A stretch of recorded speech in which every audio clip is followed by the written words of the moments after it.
All right, Shabbosai, good morning. Let us begin. Begin by thanking our sponsors for this morning. Sure to thank our TALMUD TORAH sponsors, Shmuel Leba Dinovitz, for dedicating all the Shurim and Drushos this month in memory of Shmuel's father, HaRav Peretz Avraham, Harav Benyamin Moshe, zechus. We hope that in the merit of our TALMUD TORAH, the neshama will have an aliyah and the family a neshama. To thank our week of learning sponsors, Ira Miriam Grossman, for dedicating all of the shiurim and drushos this week in memory of Miriam's father, Ariyeh ben Moshe, zechus. We hope that in the merit of our TALMUD TORAH, the neshama will have an aliyah and the family a neshama. So with that, let us begin. We have a beautiful, beautiful daf ahead of us today. Today's daf is Kuf Chaf 120. We are picking up on Kuf Yotes on the base 119b at the Mishnah. The last Mishnah on the page, 2, 4, 6, 8, 10, 12, 14, 16 lines up from the bottom. So it's a very interesting case here. Shtei Yevamos. You have two sisters-in-law. Now again, the case over here is Rachel and Leah, not related to each other, married to two brothers, Reuven and Shimon. Okay, that's the case. Zu omeres meis ba'ali, v'zu omeres meis ba'ali. It's a very interesting case. Rachel comes to Beis Din. She says, my husband died. Leah comes to Beis Din. My husband died. So again, remember, independently, what's the halacha when Rachel comes to Beis Din and says, my husband died, and Leah makes the same claim? What's the halacha? They're believed, right? They're believed. See, here's what's interesting about this case.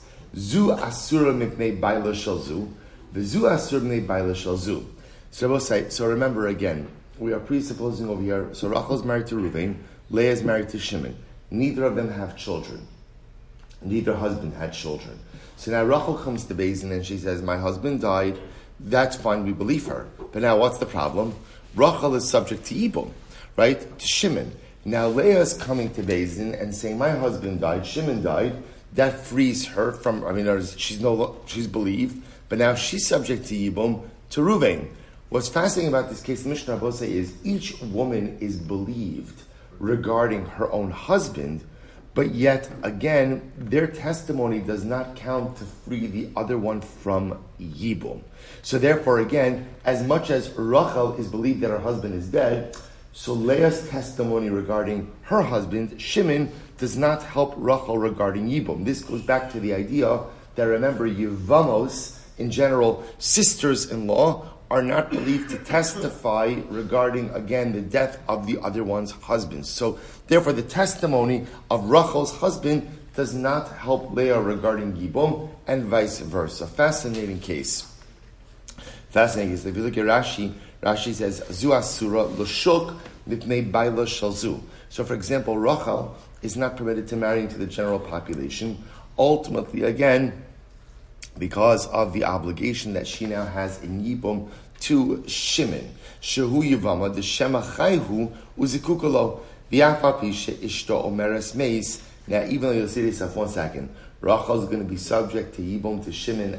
Shimon's wife Leah is testifying that he is dead. Eina ne'emenes ayevinta shetinasi alpiha. Remember again, Leah's testimony regarding her husband is not enough to allow Rachel to marry into the general population. Shen Yevama mi'ida al chaverta. Because ultimately, again, a sister-in-law cannot go ahead and testify on behalf of her sister-in-law. She'achos mechamesh nashim she'in ne'emanas la'ida. Ultimately, because remember, again, because a sister-in-law is one of the 5 women who is not permitted to testify. Fascinating case. Let's go weiter. L'zu eidim or l'zu ein eidim. They both say this is fascinating. Let's say Rachel brings witnesses to back up her claim. So Rachel comes to Beis Din. She says, my husband is dead. But she brings witnesses to go ahead and back up that claim that her husband is dead. Right? But let's say Leah doesn't have witnesses. Right? So watch this. L'zu eidim or l'zu ein eidim. As she'ish la eidim asura. Ve'as she'in la eidim muteres. So we'll say this is fascinating. So Rachel comes to Beis Din. She says, my husband is dead. And she brings witnesses. Shabbos says, so now, Rachel is permitted to go ahead and remarry based on her testimony. Well, I take that back. Rachel, right, is believed regarding her husband, but yet, again, not permitted to remarry. Why? Yibum. But here's what's fascinating. The fact that Rachel brought witnesses, who does that help? That helps Leah. That helps Leah. Because now Leah comes to Beis and Leah testifies, my husband is dead. So regarding her husband, she's believed. She's also no longer subject to Yibum. Why not? Because Rachel brought witnesses that Reuven, the Yavam, is dead. So therefore, again, Rachel's witnesses help Leah, because now, again, independent of Rachel's testimony, we now have objective testimony that Reuven, Leah's Yavam, is dead, and therefore she is permitted to go out and remarry. Fascinating. Lezu banim, ulezu ein banim. What happens ultimately, again, if, let's say, Rachel has children and Leah doesn't have children? As sheyesh la banim muteres. So I will say, so now, Rachel, who has kids, obviously, again, she's permitted to remarry. Why? Because remember, again, she's believed to say that her husband is dead. The presence of children ultimately precludes any need for yibum, so she's permitted to remarry. Ves she'in la banim asura. But of course, Leah, now we go back to case number 1, Leah won't be permitted to remarry. Why? Because as much as Leah is believed to say that what? Her husband Shimon is dead, Lemaisa, again, she is still subject to Yibum. Nis Yabmu Umeise Yabmin, another interesting case. So we'll say, let's play this out. So let's say, once again, you have Rachel and Leah. Rachel's married to Reuven, Leah is married to Shimon. So now what happens? Each wife is coming to Beis Din saying that her husband died. So what's the halacha? The halacha is that they're believed but still subject to Yibum. Let's say there's 2 more brothers, Levi and Yehuda. Good. So now what happens? Levi does Yibum with Rachel, and Yehuda does Yibum with Leah. Okay, that's by the way totally permitted. Now Levi and Yehuda die. Levi and Yehuda without children. So now both say, what's Rachel and Leah's status now after having done Yibum with Levi and Yehuda, but still no children? Asuros lihinase. So we'll say, Tanakama says, they're not permitted to get remarried. Now, why are they not permitted to get remarried? Because effectively, they are right back in the same situation as they were before, as they were prior to Yibum. Because now, after Levi and Yehuda die, Rachel and Leah are both still stuck. Because what's the status of their other respective Yavmin? In other words, we'll both say, let me just play this out for just a second. Rachel's married to Reuven. Leah's married to Shimon. Rachel comes to Beis Din, my husband died. Leah comes to Beis Din, my husband died. What's the halacha? They're both believed regarding their respective husbands. Can they remarry into the general pool? No. Why? Yibum. Okay. So now in this last case, it's fine because there's 2 more brothers, Levi and Yehuda. So Rachel does Yibum with Levi. Leah does Yibum with Yehuda. Fine. Now, Levi and Yehuda die without children. So now the shaila is, what's the status of Rachel and Leah? So the Tanakama says, we're right back where we were before they did Yibum. Why? Because now they're subject to Yibum again, and they both say, who don't we know, whose whereabouts are still unknown, so to speak? Reuven and Shimon. In other words, right? So Leah still has to worry about Reuven, Rachel still has to worry about Shimon. So ultimately, again, we're right back where we were, and ultimately they're not permitted to marry into the general pool. Rabbi Lozer says no. Rabbi Lozer says no. Once they do Yibum, ultimately again with Levi and Yehuda, essentially what we do is we close out the Reuven and Shimon chapter of this. Once they become permitted to their Yavmin, ultimately again the earlier part of the story is closed. Fine. So the Gemara, look at Rashi. So what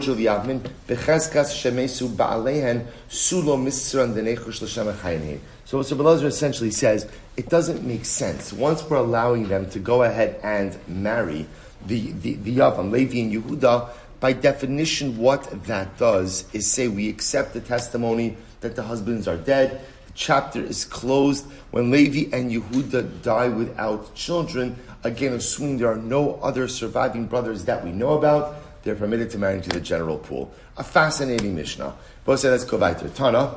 Lezu edim ubanim ulezu lo edim v'lo banim shtein mutaras. So the Gemara just adds another case. Let's say Rachel has edim and sons. So we'll say, what's that case? So Rachel comes to Beis and she says, my husband died. But she also brings edim to support that. And not only that, Rachel has kids. So I will say, now, but Leah doesn't have Eidim and doesn't have kids, what's the halacha? They're both mutaros. Everybody say, why is that? Rachel is mutaros, why? Number one, she has Eidim, right? She doesn't need Eidim, but she has Eidim, right? She has her own testimony and she has kids. So she's willing to say that her husband died, no din of Yibum. Now remember, again, I will say, based on this, Leah is also good to go. Why is Leah good to go? Because Lamai says she's believed to testify about the death of her husband. And remember again, Rachel's witnesses are helpful to her to ascertain that her Yavam Ruvain is dead. So this would be a situation where both women would be permitted to marry into the general pool. Incredible. Nisyabmu umesu hayavmin. So we'll say, what happens if halacha l'maisa again? So what's his last case in Mishnah? Let's say again, Rachel and Leah come to Beis Din, ultimately testify that their husbands died. They are believed. In this case, there's two more surviving brothers, Levi and Yehuda. Rachel does Yibum with Levi, Leah does Yibum with Leah, and now, Leah does Yibum with Yehuda, and now what happens?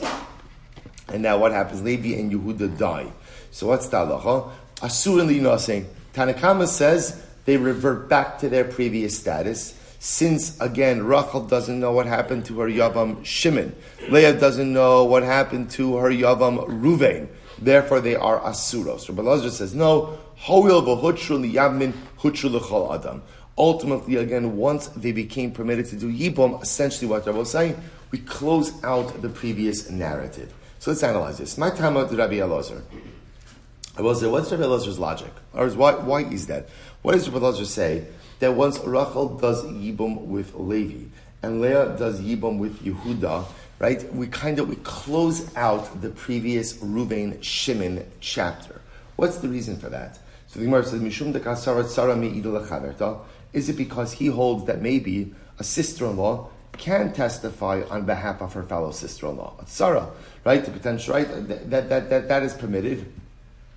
Or I should say even a co-wife, right? But in this case, it's Rashi says over here, the hashte Yevamos tsaros ninu mipnei tzad tsaros l'nifsuma lehad zulazu. So is it that he holds that really Rachel and Leah had the ability to testify on behalf of each other? O Dilma mishum dehila mekalkala nafsha. Or maybe it's because at the end of the day, I was saying when Rachel testifies that her husband Reuven is dead, you see, we believe her. And we don't believe that she would testify falsely just to mess over Leah. We don't believe that. To which the Gemara says, kind of sounds like you're saying the same thing. What's the practical difference in these two approaches? Was a tap of Kovchov, the La'ansube Litzara Mikame Dida. I will say, here's an afternoon. This is fascinating. Do we allow the co-wife to get married, I'll call the co-wife the sister-in-law, to get married before the woman who's actually giving the testimony? If halacha l'maisa we say that a sister-in-law could give testimony on behalf of her fellow sister-in-law, avagav insab, even though the one going ahead and giving the testimony has not yet remarried, min sabinan le litzara, will allow the other sister-in-law to get married. However, but if we say the reason we believe her is because we used to know when a woman gives testimony, she's not going to mess herself over. Therefore, if that's the case, insiv min sabina le litzara, ilo insiv lo min sabina le. So we'll say in that case over here, then the test case will be, will the woman herself get remarried? If the woman herself gets remarried based on her testimony, then we take it as truth. But if she's not getting remarried based on her testimony, we're a bit suspicious to accept it. So what's the halacha? So let's analyze. So Tashma, Rebbe Lazar Omer Hol v'chutru liyavmin chutru l'chol adam. Rebbe Lazar said in the Mishnah, once Rachel and Leah do yibum with Levi and Yehuda, ultimately again, and Levi and Yehuda die, they're now permitted to marry into the general pool. See, here we go. If you say at the end of the day, she's not going to want to mess herself over, then I will say it makes sense. Once she marries, we could allow the sister-in-law to marry. But if it's because we allow one Sarah to go ahead and testify on behalf of her fellow Sarah, then even if she did not first marry, we would still believe her testimony. Rather, we'll say,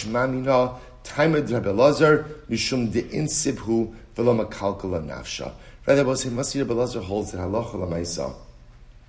that ultimately, again, once a woman, as much as there may be a natural animosity between sisters-in-law, halacha l'maisa, a woman is not going to mess herself over in order to go ahead and mess over her sister-in-law. Therefore, halacha l'maisa, if she marries first, that is enough to accept her testimony. Rabbi Elazar, to which the Gemara says, Rabbi Elazar l'divreim ka'amar lahu. It's also that Rabbi Elazar is addressing himself to the Rabbanan, to the Tanna Kama, and he'll say the following: Lididi Sarah me'ida lechaberta. According to me, I believe that one Sarah has the ability to testify on behalf of her fellow Sarah. Ba'afal gav delo insibu min sabinallah. And even if halacha l'maisa, she did not first remarry, we would allow the other sister-in-law to marry. Ela ledidachu. Odu limihas dehecha de insab misambinallah mishum dehi lo mekalkala nafsha. Rabbi says to Rabbanan, at least admit to me that halacha l'maisa, if the first sister-in-law married based on her own testimony, you should have certainly allowed the second sister-in-law to do so. And ultimately, the Rabbanan, Tamos nafshi implishti ka'avda. Both say this is the phrase we had yesterday. Tamos nafshi implishti both means what? That sometimes people will do things that hurt themselves if it gives them the ability to hurt others. So therefore, the Rabbanan will say, even if halacha l'maisa you see her marry first, that may not necessarily allow us to rely on her testimony. Incredible. So we'll say, so good. So that's the end of that sugi. So the Gemara goes weiter. So we'll say, so just before we go on, how do we paskin in that case? The Rambam paskins, Rabbi say, like the Rabbanan, namely that when Rachel and Leah, right? So Rachel's testifying about the death of her husband, Leah's testifying about the death of her husband. So Rabbi said, what we established from the Mishnah is that halacha l'maisa, each woman's testimony is believed to allow them each to remarry. But remember, each woman's testimony does not help to alleviate the yibum obligation of the other. In the last case in Mishnah, where there are other surviving brothers, so in addition to Reuben and Shimon, there's also Levi and Yehuda. So Rachel does yibum with Levi, and Leah does yibum with Yehuda. That's permitted. If Levi and Yehuda now die without children, the Rambam paskins, we're right back where we were. And therefore, Yanabo say, meaning right back where means what? That halacha l'maisa, Leah, Rachel still does not know what the status of Shimon is, and Leah does not know what the status of Reuven is. And that unknown status will prevent them from marrying into the general population. So we paskin like the Rabbanon. Fascinating. So Tashma will say that's analyzed. Tashma, ha'isha shahalchahi u'bay l'medinas hayam u'ba'a va'amra meis ba'ali. So an interesting case. A woman goes overseas, right, with her husband, and she comes back and she says, my husband died. Okay, so what's the halacha? Tina say, v'titel ksuvasa, v'tzara sa'asura. Shabbat say, so remember, Rachel goes overseas with her husband Reuven. Now, by the other part of the story, there's another wife, right? The other wife, Leah, right? So what happens? So Rachel comes back, she says, my husband died overseas. She's believed, and she gets her ksuva. Now her co-wife, Tzara Sa'asura, right? Her co-wife, ultimately, Rachel, remains Asura. Leah remains Asura. So again, we've seen that halacha before. Because remember, the testimony of one wife does not help her co-wife. So therefore, even though we are going to allow Rachel to go ahead and remarry, ultimately, again, Leah can't. I will say that, remember that we saw this already. That's because co-wives are one of the 5 women who are not believed to give testimony regarding each other. So Rabbi Elazar says no. Hoil v'hutra hutra nami tzarasa. Rabbi Elazar says no. Once Rachel is believed for herself, then what? She's obviously believed for her co-wife as well. So the Gemara says, Hoil v'hutra hutra nami tzarasa. I ema hoil v'hutra v'nises. Right? So the Gemara says, why don't we say over here that maybe the halacha should be that when do we believe Rachel? If Rachel herself gets remarried. So in other words, I will say, there's a difference in giving testimony and acting on that testimony. So if Rachel comes back and says, what? My husband is dead, and she gets remarried, perhaps that's when we should believe her regarding Leah, to which the Gemara says, Dilma begita asoy. V'haydika hachi lekalkala litzarahu mechavna. So we'll say, listen to this. Perhaps you should also be concerned. So we'll say, so the Gemara therefore says, Ema hoil, the Gemara says, Ema hoil v'hutra v'nises. So ultimately, again, the Gemara says, v'leichosh, Dilma begita asoy. Listen to this. Why are we concerned that maybe Rachel actually got a get from Ruvain? Or they went overseas, Rachel actually got a get. So she's divorced. So if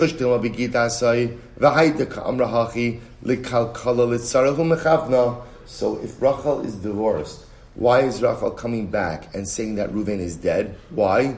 Because she wants to give a shtach to Leah. She wants Leah to think that Leah is a widow. Leah is going to get remarried, and ultimately, she's going to give a good shtach to Leah. To which the Gemara says, "Ide insivli Yisrael hachinami." I will say, if Rachel would have remarried a Yisrael, then I would believe that. That would be a good claim. What's the case? Here, how come I ask? What's the case? The insiv l'kohen. I will say, the case over here in question is where Rachel comes back. Well, say, here's the case. Rachel comes back. Rachel says, my husband died overseas. So what's the halacha? So she can get remarried and she collects her ksuba. Now the case, the Gemara says she did get remarried. Who did she marry? A kohen. Now I will say, if she was just trying to kind of give a shtach to Leah, then what? If she would have married a Yisrael, I would have heard that.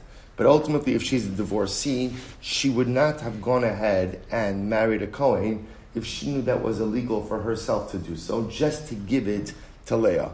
The fact that she went ahead and she married a kohen indicates to us, really concretizes or solidifies the truthfulness of her claim, and therefore halacha l'maisa we believe her to say that her husband died overseas. I will say, I'll just mention that a lot of this discussion centers on let's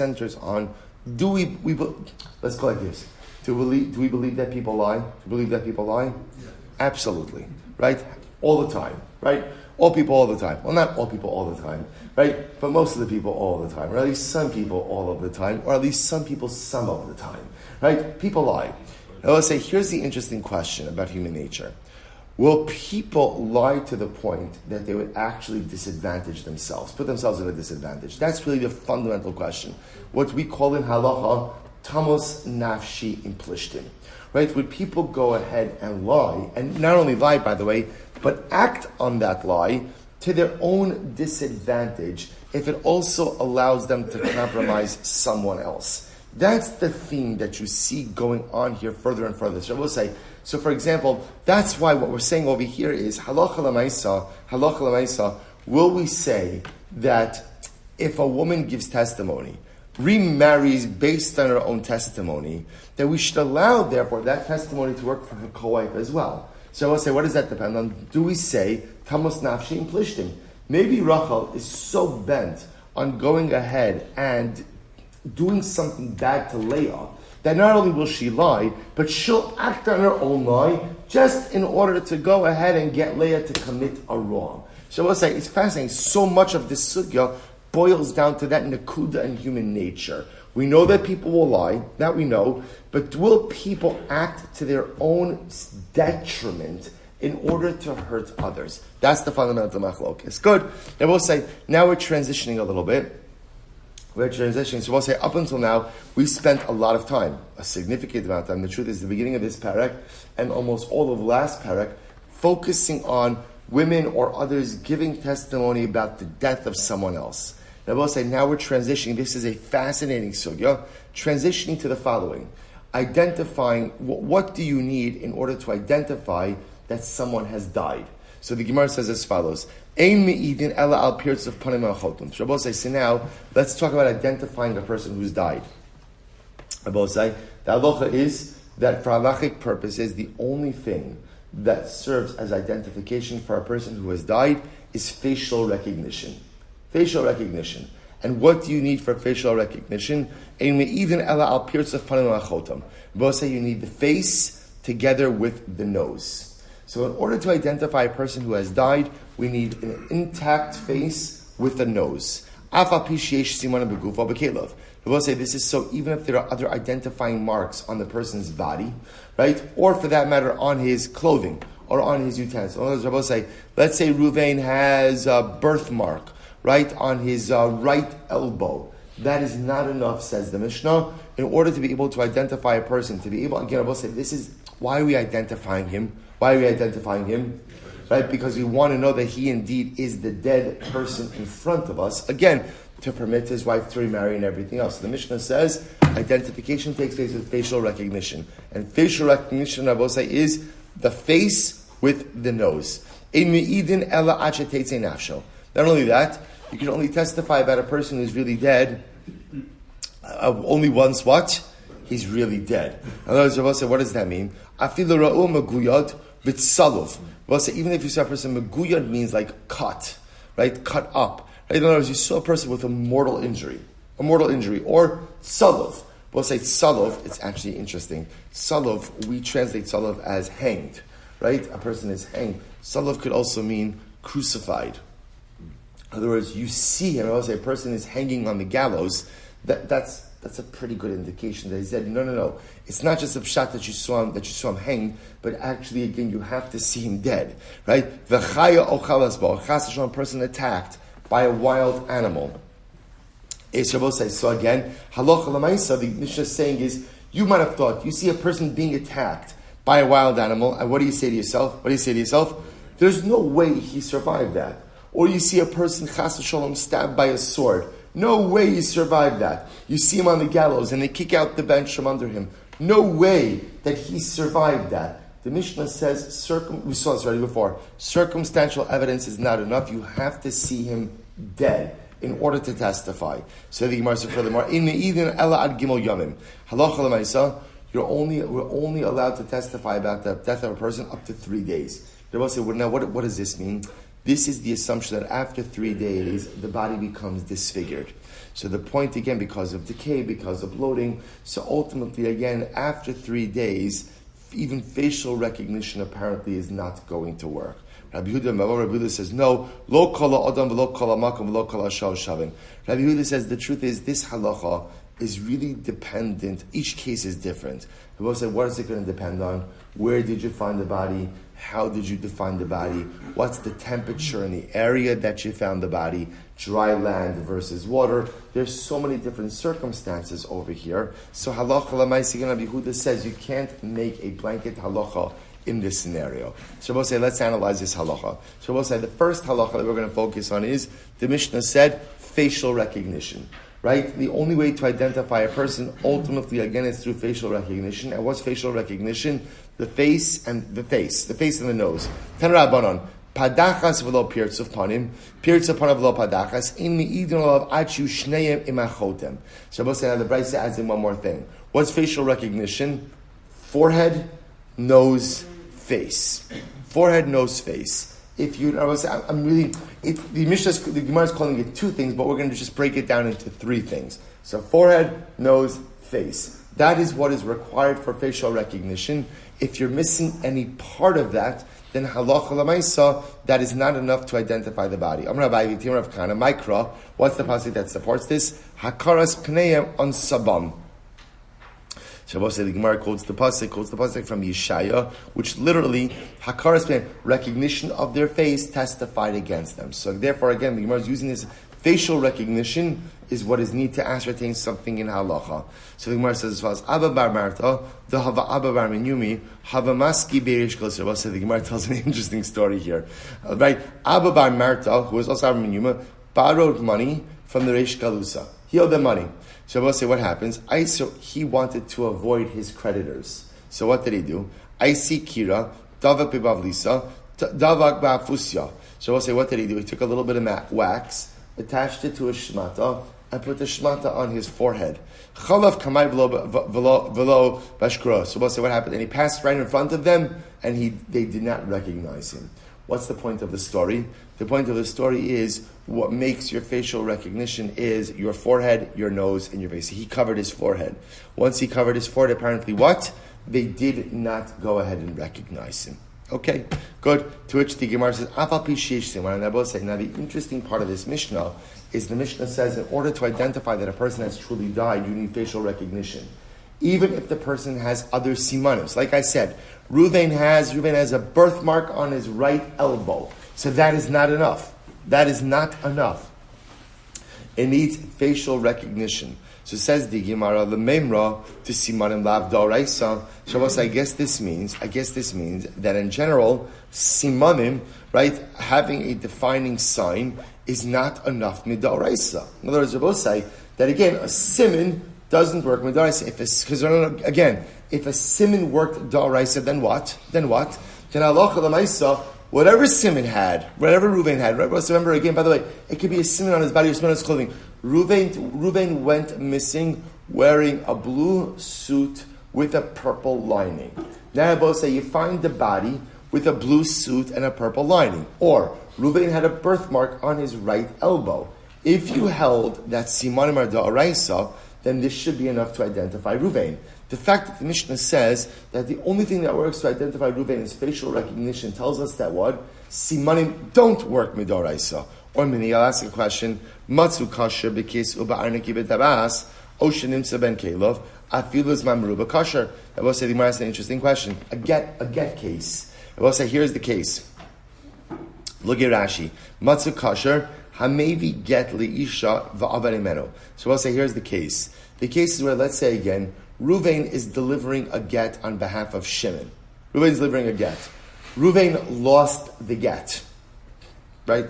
Good. Reuven lost the get. Right? Now what happens? Sometimes later, Reuven finds the get. Where does he find it? Rashi says, Ben Kalov, Ben Kli Beso, Umakir Asakis. About to say, he goes ahead and he finds the get between his utensils. Utensils they know that are his. Or, ultimately, again, kosher. Or about to say, he finds the get with his signet ring. So in other words, he finds the get with the siman that it was with his property the entire time. What's the halacha? The halacha is even if he didn't find it for a long time, the get is kosher.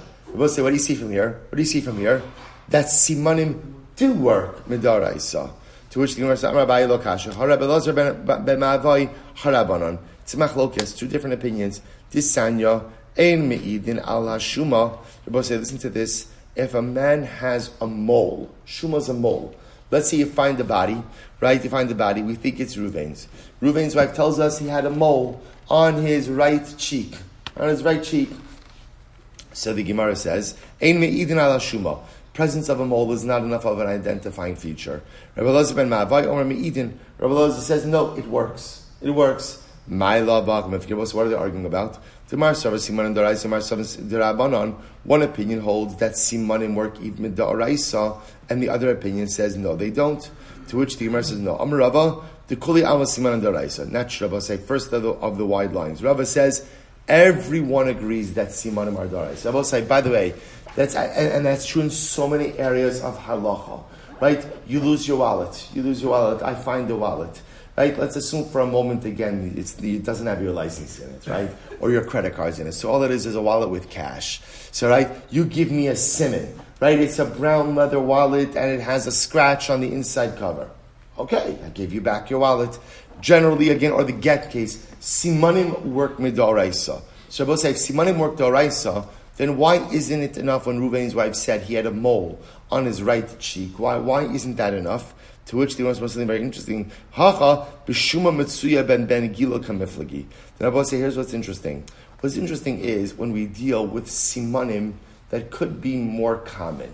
In other words, I will say, so literally means simanim for people for the same age. Ben Gilo, Rashi says, shenolo b'parak echad u'b'mazal echad. So I will say, so the question is, could people of the same age have the same siman? I will say, you could even leave out the age over here. The question is about certain physical marks they can go ahead and be common amongst people. So Rabbi say, listen to this. So the Gemara says, Mar savar shuma mitzuya ben gilo, umar savar eina mitzuya ben gilo. So we'll say, one says, a mole is a common mark. Right? A mole is a common thing. So that, especially amongst people around the same age. So therefore, again, if Reuven went ahead and had a mole, in other words, we'll go with the approach now that everyone agrees, simanim daraisa. Everyone agrees simanim d'oraisa. Rabbi say, what's the shaila? The shaila just is halacha l'maisa, whether or not a shuma is enough of a siman. The others say, hacha v'shuma ha'asuya lehishtanos la'achar misa kamiflagi. Rabbi say, here's the other issue. The other issue is, do we have to be concerned that a siman changes in appearance after death? After death. Listen to this. Mar savar asuya lehishtanos. One opinion holds that halacha l'maisa, ultimately again, a shuma could change. A shuma could change even after death, right? Umar savar ein asuya lehishtanos la'achar misa. The other opinion holds that no, halacha l'maisa, shuma does not change its appearance after death. V'ikedarmi, others here both say, v'ikedarmi amarava, to call it alma simanim da'arabanan. Everyone holds simanim da'arabanan. B'hacha b'shuma amadeis simin mufha kamiflagi. Arabah said, this is very interesting. So we'll say, here's what's fascinating. We'll say, first approach was, everyone agrees that simanim are da'araisa.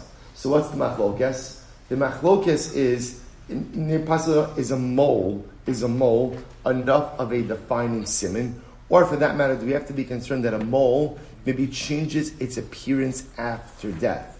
They both say, now an alternate version. The alternate version is, no, simanim ad-dirabanan.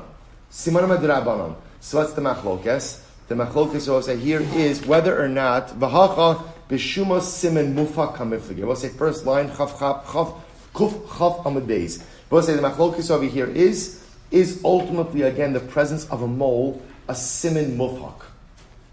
Ultimately, again, is it considered to be a siman mufhak? So the Gemara says, we'll say, look at Rashi. Now we'll say, what's a siman mufhak? A siman mufhak means like an undisputable siman. Undisputable siman. Then I will say, here's what's fascinating. The Gemara is suggesting, even if you hold that simanim are dirabanan, if something is a siman mufhak, it'll absolutely work. Take a look at Rashi. Yafagav the simanim dirabanan. Asimin kihai samchinon afidu usudarisa. But so listen to this. Even if you normally hold that simanim are dirabanan, if something is called a siman mufhak, ultimately, again, one can absolutely rely on it. Pretty amazing. So mar savar siman mufhak, umar savar lav siman mufhak. One will hold that a shuma is a siman mufhak, and one will hold that it's not a siman mufhak. So I will say, so really fascinating. So first of all, we have so much stuff going on over here. A fundamental machlokes are simanim d'oraisa or simanim d'rabanan, right? I will say, which is a mind blowing machlokes. Then I will say the other question becomes, in the world of simanim, what's considered to be a reliable siman or not? And specifically for our case, the shuma, the mole, right? Is the mole considered to be a siman mufhak or not? That's the fundamental shaila. To which the Gemara says, "Ulahach lishna da amarava simanim da'araisa." But says, go back for just a moment.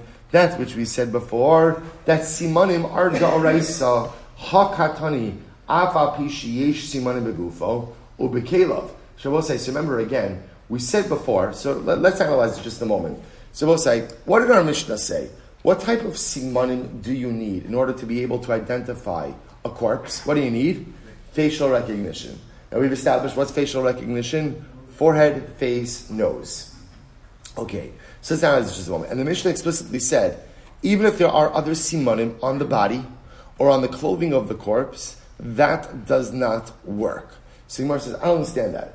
According to Rava, according to the version that we had before, that Rava said that simanim are da'oraisa, then ultimately again, the Mishnah said,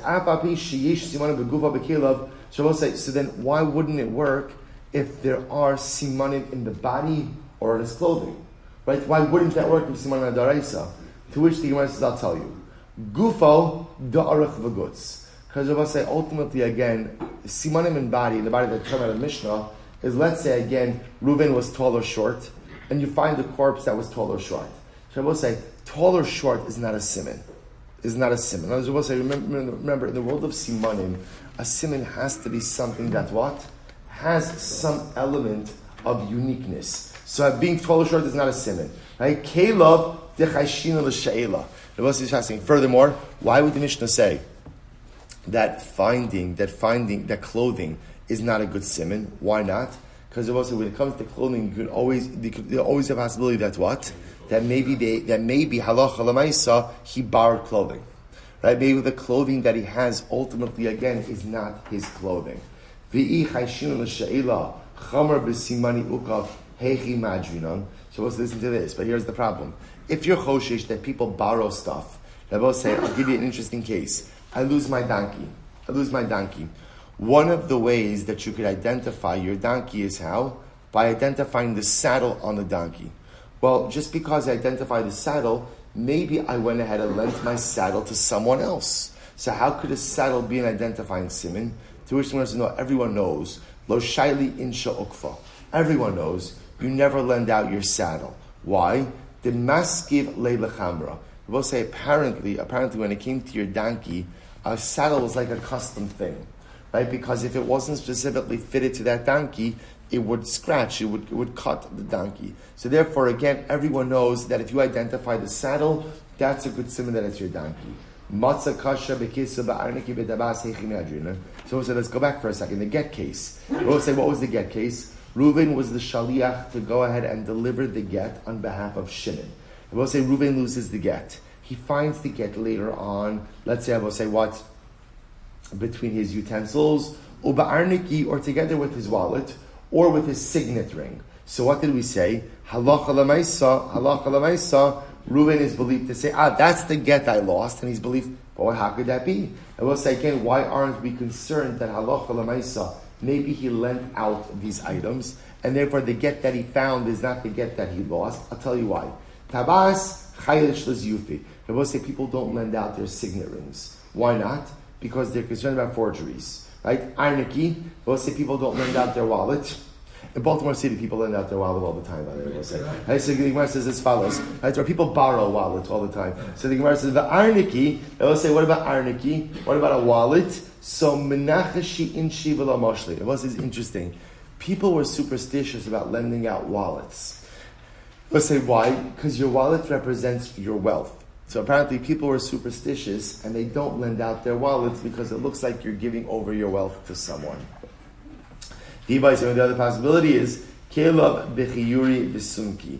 Or I will say the other possibility is that ultimately, again, we're talking about. So we'll say, so therefore, again, that's why in the get case, when you find the get that you lost with your signet ring or with your wallet, I will say those are things that people don't lend out. So therefore, if you find the lost get with those items, if you're the shaliach, you could assume that the get you found is what? The get that you lost. The Gemara in Zapi by Seima, Kela Bechir V'Sumke. I will say the other possibility is when the Mishnah says that you cannot go ahead and use the corpse's clothing or his kalim ultimately as a siman, that's talking about a case where you're identifying the siman by the kalim by what? Their color. I will say, so identifying by color is never a good siman. So I will say, I just want to point out, this is really a fascinating sugya. So first, again, I will say two major machloksim. Number one, are simanim d'oraisa or d'rabanan, right? The ability to go to come with a siman, with a defining sign. Does that work d'oraisa d'rabanan? I will say, how do we paskin? We paskin simanim work d'oraisa. Simanim work d'oraisa. Now I will say, it's interesting over here that the way the Gemara seems to be setting up, I will say the next machlokas is what's considered to be a defining sign. So that's a whole machlokas, and especially when it comes to a corpse, again I will say, do we have to be concerned that certain simanim go ahead and change after death as well? Is a mole a siman mufak, not a siman mufak? I will say that's why our Mishnah says the one siman that will always work is facial recognition. Facial recognition as defined by the forehead, the face, the nose. That is an uncontestable siman, and will go ahead and work to ascertain or to solidify the identity of the deceased. Other siman, I will say, have to really be dealt with on a case-by-case basis. Clothing sometimes can work, sometimes doesn't work. Birthmarks sometimes can work, sometimes doesn't work. I will say, of course, contemporarily, DNA, of course, works. Right? I will say that's why, again, sometimes you have situations where you can't identify a body by anything other than DNA, dental records, right? Those things which are clearly unique to the individual will absolutely help to ascertain ascertain identity. Amazing. Shabbos the Gemara goes weiter. The next part of the Mishnah said, even if you see a guy in a clearly we'll call it what's the right word? Imminent death situation, you cannot testify about his death unless what? You actually saw him dead.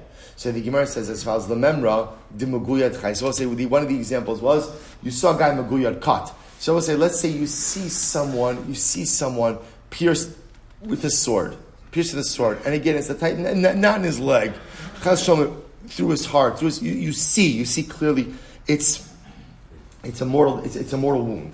So we'll say, so again it's halacha l'maaseh. Now the Mishnah still says you can't testify about his death until you actually see him dead. So remember the Maguyad Chai. What are we concerned about? Are you concerned that a person who gets stabbed by a sword is going to live? Right? That somebody who has this mortal injury is going to live? Or Mila the Gemara is a kasha. Adam eino metame achetetse nafsho. I will say in general, a person does not convey tumah. A corpse doesn't convey tumah until he's actually dead. So the Gemara says, Afilu Maguyad va'afilu Magoses. Even if someone is stabbed, or even if someone is a goses, right? In other words, on his deathbed. To which the Gemara infers, Tamuye lo metame, hamichi lo chaye. I will say, it's only that he doesn't convey tumah, but there's no shayla that what? No shayla that what? That he's going to die. As we'll say, this is a mortal injury. So what are we concerned about over here? So we'll say, so just to play this out, Chas v'shalom, I see Reuben stabbed through the heart with a sword. So I got it. He's not going to convey corpse tumah until he drops dead on the ground. But Lamaisa, there's no way he's surviving that. So halacha Lamaisa again, why can't I testify that he's dead even if I did not see him dead on the ground? Amar Abaye lo kasha, HaRav Shimon Elazar harabanon. So machlokas, this sanya, me'idin ala maguyad ve'in me'idin ala tzalov. You could testify about a guy who was stabbed with a sword or with a spear, that he's dead, even if you didn't see him actually die. But you can't go, because we assume such a person automatically dies. But you can't testify about a person who was hanged until you actually see him dead. Rabbi Shimon Elazar Omer, Af al ha-meguyad. Rabbi Shimon Elazar says you could even testify about the person who was stabbed. I'm sorry. Af al ha-meguyad ein ma'idin, b'vnei sheyachal lachvos v'lachyos. Even about the person who was stabbed on both sides, you cannot testify about him until you actually see him dead. Why? What's the possibility? The possibility is someone cauterized the wound. He got stabbed, but maybe the stab wound was immediately cauterized, and maybe he's able to survive. So when it comes to a stab wound, unless you actually see him dead, halacha l'maaseh, you can't testify. Omi matas looking at Rabbi Shimon Elazar. So now you're telling me therefore that the Mishnah is set up like Rabbi Shimon Elazar, and that's why halacha l'maaseh, the Mishnah says even when a guy looks like he was mortally stabbed, unless you see him dead, you cannot testify. So can we start the Mishnah this way? V'hakatani seifa. But yet, look at the end of the Mishnah. Look at which we'll say this is tomorrow's daf. Ma'aseh ba'asya be'echad sheshalishuhu liyam. Listen to this. There was a ma'aseh in Asya with a guy who they lowered into the sea. V'lo alsa v'yadam ela raglo. We'll say it's incredible. So they lowered Ruvain, an entire body, into the water, and when they pulled him back out, all they pulled out was a foot. So we'll say, now listen to this. So we'll say, now what's the shaila? Is Ruvain dead or not? Right? Is Ruvain dead? We know it's definitely missing, right? But Lamaisa, is he dead or not? So we'll say, now watch this. The Chum say it depends.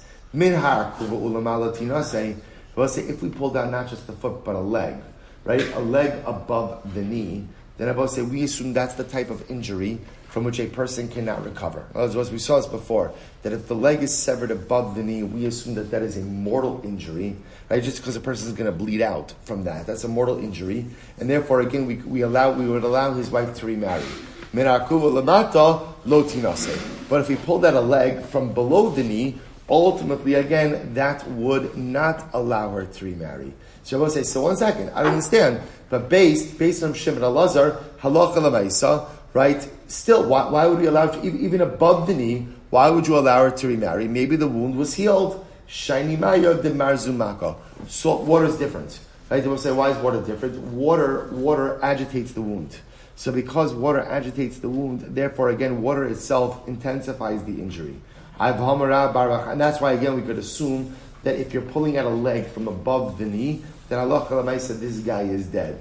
So the Gemara says, V'hamara barachana, l'dedi chazi li'ahutaya, the shakal safsira, v'gaidi legamle, v'la'afsekise le'na'aruse. So Rabbi Barachana said, I once saw an Arab merchant, who took his sword, lopped off the leg of his camel above the knee, and the camel didn't even go ahead and finish its braying, or whatever a camel does, braying, neighing, right? Didn't even finish its bray, its neigh, until it dropped dead.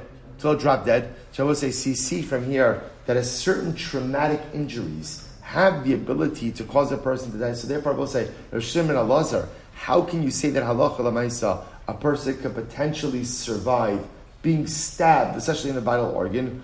Amar Abaye, ha'i kechisha havya. That was a weak camel.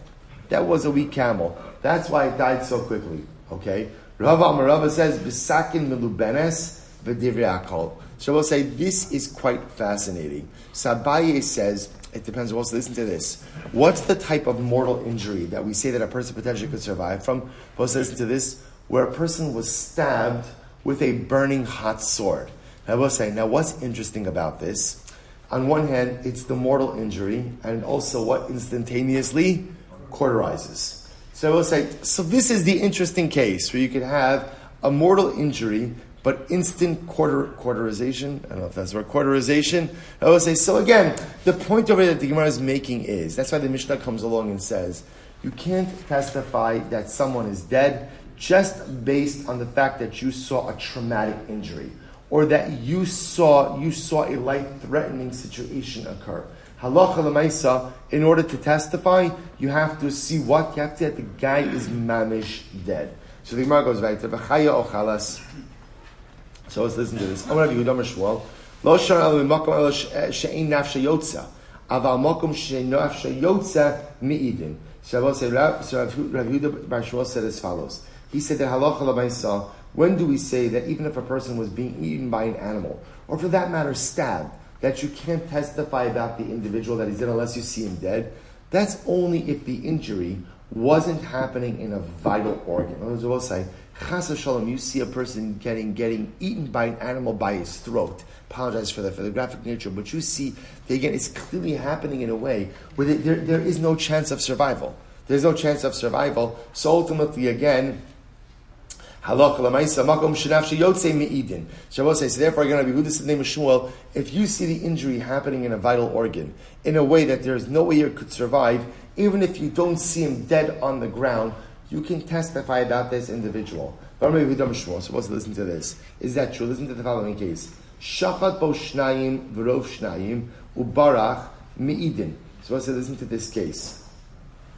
Let's say you see a guy who had his two simanim, or the majority of his two simanim cut. Windpipe and trachea. Right? Windpipe and his trachea cut. They were slit. Yet Rabbi say the guy is running away. He's running away, so he's moving, which I would say is possible. Right? Absolutely possible. Right? I would say, so again, halacha l'maisa, you can testify that he's dead. You can testify that he's dead and allow his wife to remarry. Is that so? I would say, so here's an example, even though I don't see the guy lying on the ground dead. But one thing I know, which is what they're all saying, if a person has his windpipe and trachea cut, he's not surviving that. He's going to die. Even though now he's running away, right? Lamaisa, I can testify that he's dead. And I can testify that he's dead and allow his wife to remarry. So the Gemara says, is that true, Ini? B'amar Rav Yehuda Amar Shmuel, Shachat bo shnayim orov shnayim, v'ramaz v'amar kisu get le'ishti, hare elu yichtavu v'yitnu. We'll say this is pretty wild. Let's say a guy has his trachea windpipe slit. We'll say he motions to write a get for his wife. Now, why is he motioning to write a get for his wife? The pashto, so we'll say it's Yevamos. He doesn't want his wife to have to do yibum. So we'll say, what's the halacha? We can do it. We could write that get and deliver it on his behalf. So we'll say, what does that show you? What does that show you? That he's alive. To which the Gemara says, yes, I understand that. Chayhu v'sofo lamos. I will say, I'm not denying the fact that halacha l'maisa in this moment now, he's alive. But what do I know? What do I know? He is going to die. That's what I know. He is going to die. Elo. So the Gemara says, Elo me'ata yegola al yado. If that's the case, then halacha l'maisa again. Halacha l'maisa, I should be sent to galus, right? As a result, and so we'll say, we'll stop over here for today. We'll pick up with this last case tomorrow. But we'll say again, fasting. So again, I just want to point out what you do begin to see. I will say is what? What you do begin to see is halacha l'maisa. As much as the Mishnah said unequivocally that in order to testify about someone, you have to see them dead. What we begin to see is certain situations where what? Where halacha l'maisa, there is no chance of survival. Seeing a person in that state may in fact be enough to allow you to testify that they are indeed dead. We'll finish up this last case of Shachar Boshnayim tomorrow. Bosai, Shkoyach.